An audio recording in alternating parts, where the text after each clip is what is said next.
तर नमस्कार मित्रांनो, स्वागत आहे पुन्हा एका नवीन व्हिडिओमध्ये। तर मित्रांनो, आजचा व्हिडिओ थोडा वेगळा होणार आहे। तर आज मित्रांनो, आज मी चहाबरोबर चहा बिस्किट असा नाश्ता करणार आहे। तर घेतलेले आहेत बिस्किट पुडे आणि चहा पण ठेवलेला आहे। तर मित्रांनो, चहा उकळण्यासाठी ठेवलेला आहे, बघू शकता इथे। तर चहा आता उकळी यायला सुरुवात झालेली आहे। तर थोड्याच वेळामध्ये आता चहा उकळणार आहे आणि चहामध्ये आता चहा बिस्किट असा नाश्ता करणार आहे मी मित्रांनो। तर मित्रांनो, हा व्हिडिओ नक्की तुम्ही शेवटपर्यंत पहा। तर चला आपण आता, तर मित्रांनो, सगळ्यात आधी पातेल्यामध्ये पाणी ओतणार आहे। तर आपल्याला लागेल तेवढा चहा ठेवायचा आहे। तर बिस्किट खाण्यासाठी मित्रांनो खूप भूक लागलेली आहे मला आणि चहा बिस्किट आता इथे नाश्ता करणार आहे।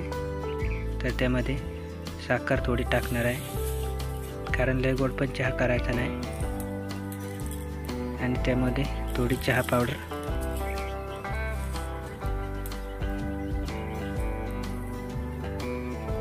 तर चहा पावडर पण थोडीच टाकायची आहे। पाणी आपलं थोडं कमी झालेलं आहे, अजून थोडंसं होतं।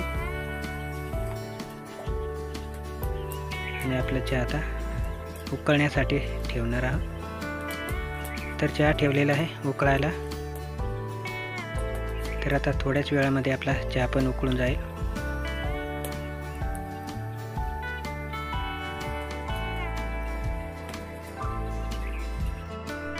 तर मित्रांनो, बघू शकता चहा उकळलेला आहे। तर थोडा आपण उकळून देऊ, थोडा वेळ, म्हणजे चांगला उकळेल।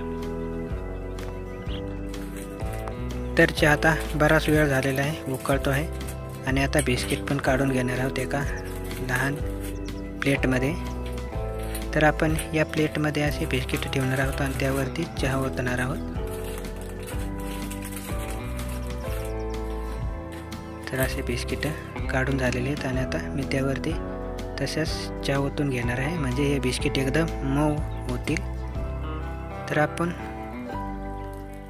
लागणार आहे तेवढा चहा ओतणार आहोत इथे।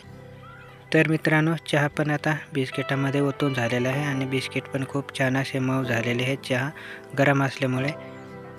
तर खूप छान असे मऊ झालेले बघू शकता मित्रांनो।